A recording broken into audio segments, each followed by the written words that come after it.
Without the fog lamps, as you can see, wala nung dalawang yon. So pag may fog lamps, may parang flashlight doon, which is really, really cool.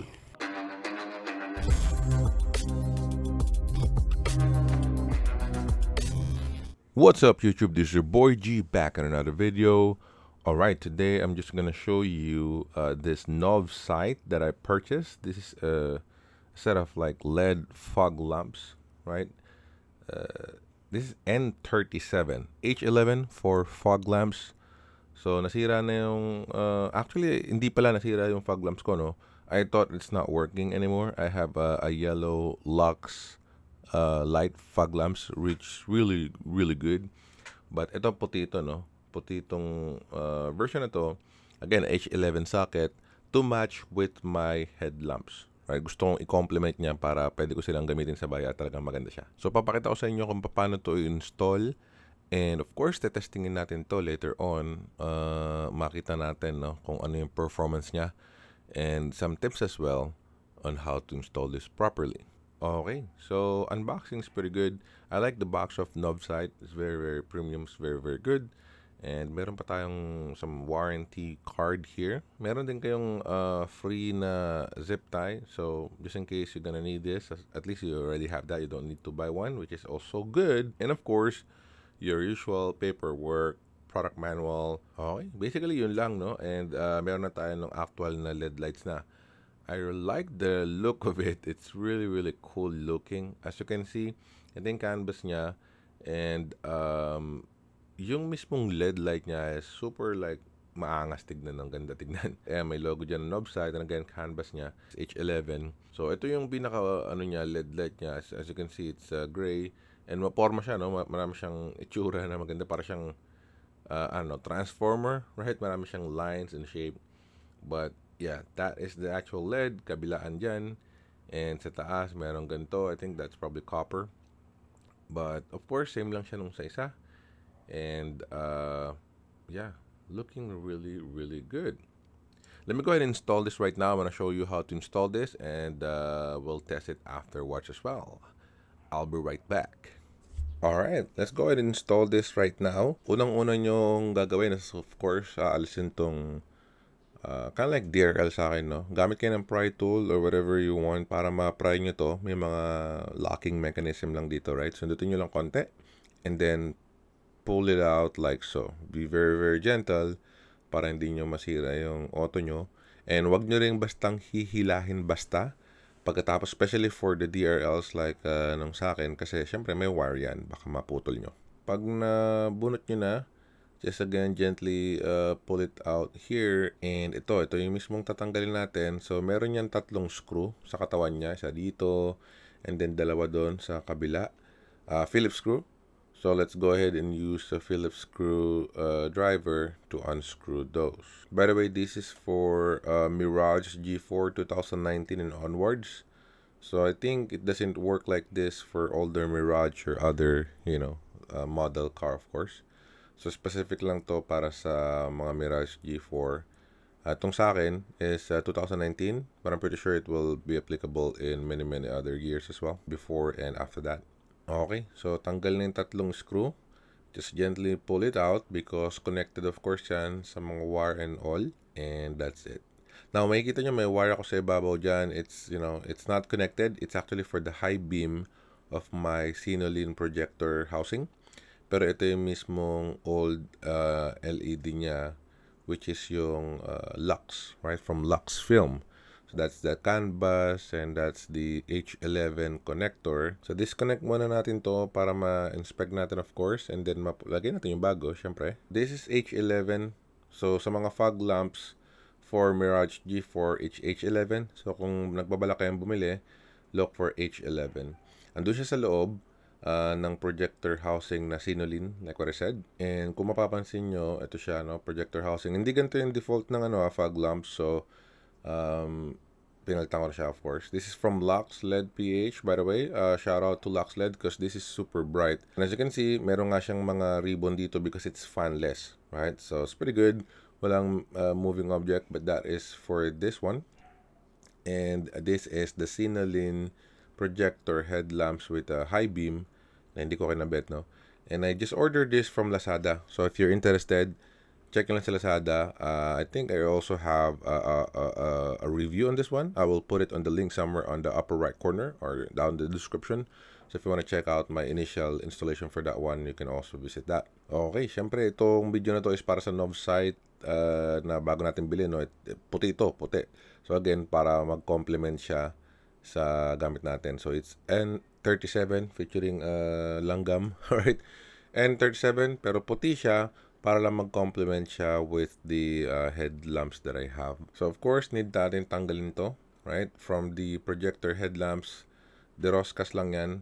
So tanggalin nyo lang and you're going to put the new ones on those kind of like spaces, right? So makikita nyo, no? Madali siya matanggal basta nandun siya sa mga bakanting yun. And with the new knob side, you're just gonna have to lock it on that, right? Basically, like, ilalagay nyo lang siya and then you will twist it para mag-lock siya dun sa mga latches. So, as you can see, may tatlo yan dito. Ilalagay nyo lang na ganyan. Pasok nyo yung tatlo na yan sa mga spaces and then you have to press a little bit kasi sa rubber and then twist it. Tip is, mas magandang i-roscast nyo sa a little bit sa housing, right? Doon sa projector housing ko or sa, you know, default stock housing nyo para mas madali siyang i-twist pag nandun na siya sa loob kasi napupush niya na yung locking mechanism. And also, make sure na pag ini-install nyo siya, yung actual bulbs o yung head ng LEDs, no, is nasa ibabaw at nasa ilalim, right? So make sure the orientation is like from top and bottom, not from left and right. Ito, yan, nakita niyan, yung mismong LED lamps niya na yan. Make sure nasa taas at nasa baba siya pag ini-install nyo na para maganda yung bato o yung buga ng ilaw. Makikita nyo yan later on sa testing natin. But, yan. So, ipupush nyo lang yan. And again, mas maganda i-roscast nyo na siya a little bit para ma-push siya. And then, twist nyo lang yung LED a little bit para makuha nyo yung angle na yung mga LED heads niya, yung pinakailaw niya nasa ibabaw at nasa ilalim. Right? Wala sa left, right. Kasi pag nilagay mo siya sa left and right, magkakaroon ng parang black, you know, space sa gitna. So, putol, no? Hindi maganda yung buga ng ilaw niya. Dapat taas na kababa. So, let's test this. This is my older one. This is actually really, really good. It's yellow.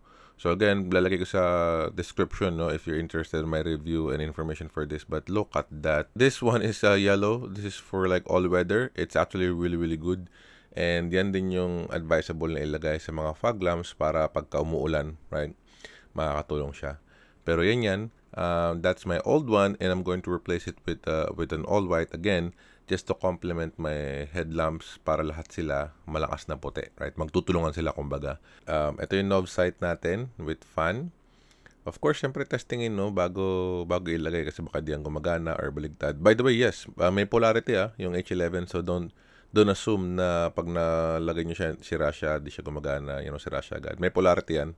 So as you can see, it's also very, very bright right now. This is the knob sight N37, right? All white.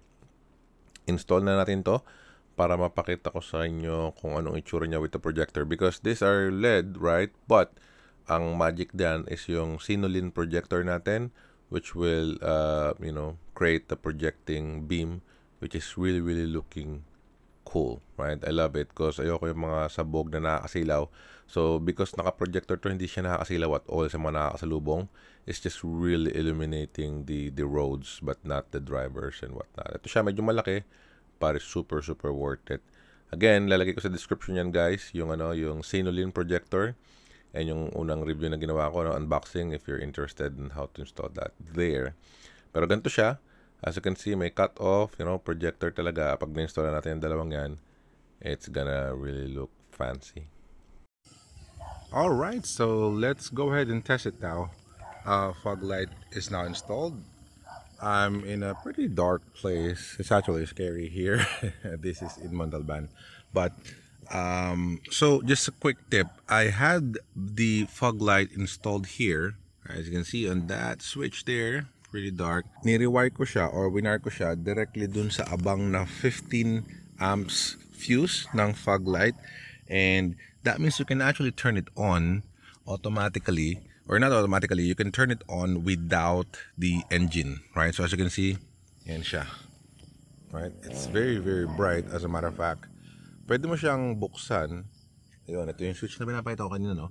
So, pwede mo siyang buksan without the engine turned on, and that is using the direct connection to the 15 amps fuse, right? Dedicated. Now, meron kasing dedicated fog lamps fuse, circuitry under dun sa mismong fuse box.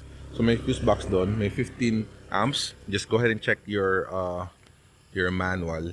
Dati kasi nung original, nung nagpakabit ako original fog light, hindi pa tong LED natin ngayon. Tinap lang nung nagkabit sa mga shop, tinap niya lang pala sa tail light ko, which is only connected to a 7.5 amps fuse. It's actually just like the left or right tail lamp, one of those.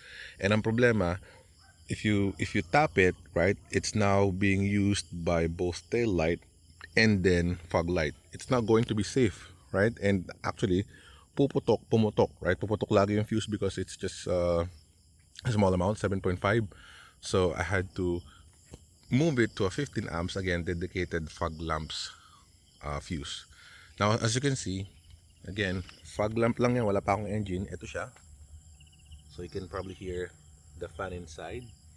And some quick tip as well, when you're installing the fog lamp, make sure na yung LED niya nasa ilalim at nasa taas. Right? You can twist it, orient it properly, but put it on an orientation na yung actual na bulb, right, or yung LED lights niya nasa ilalim at nasa ibabaw to produce such consistency, right? Like nakita nyo may focus dun sa gitna. That's because nasa ibabaw at nasa ilalim siya. Pag nilagay mo siya ng left and right, magkakaroon ng dark spot sa gitna, right? Ng black spot, so it's not good. Okay, so as you can see, dyan pa lang sobrang lakas na niya, right? Let me turn it off. Yan yung tsura niya, right? Pitch black here. Merong light doon ng street light, but that's pitch black. And again, yan yung fog lamps, right? Fog lamp yan. Now if I will turn on the engine here,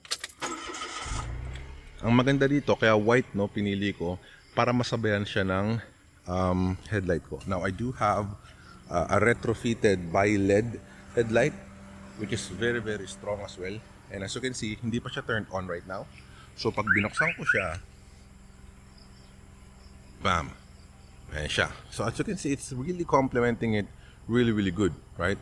And yung fog lamps sa ilalim, and then ito yung bi-LED headlamps. Now headlamps alone is really, really cool na. Makapansin nyo dyan. Ayan, walang fog lamps. Andyan yung headlight, nakaangat, wala yung mismong immediate front. But super, super wide na. Without headlamps, again, it looks like this. Right? That's just the DRL. Meron siyang DRL, which is also pretty cool. Meron akong DRL sa baba. Meron DRL sa mismong retrofitted one. Angel eyes, right? Demon eyes, angel eyes. But again, with headlights, it's gonna look like this. And then, if you add the fog lamps, it's gonna look better. As you can see, right? It's completing the look, and also magkakaroon ng focus doon na super bright. Without the fog lamps, as you can see, wala nung dalawang yun. So pag may fog lamps, may parang flashlight doon, which is really, really cool. Now, maganda dito, even though super lakas niya, these are projector type, right? The retrofitted one is projector type, and then this one, meron akong Sinolin na projector housing in combination with that fog light na in-unbox natin. So this is the Novsight, I think this is N37. If I'm incorrect, I'm just gonna put it in the description, the title of course. But this is the fog lamps from Novsight. This is 60 watt, per piece, 60 watt each, and it's super, super good. Again, this is white, it's not the yellow one. I purchased white so that it will complement into my bi-LED headlights like this. Pretty good, right? What do you think, guys? Let me know down in the comments below if you have any questions, any suggestions, comments. I unbox and review stuff like this. It might help you in your purchase decision or some testing. I always answer my comments as well if I can check them out. So make sure to subscribe. But that's all for today, guys. Like this video kung nakatulong man siya. But maraming salamat sa panonood. And stay safe, guys. See you on my next one. Peace.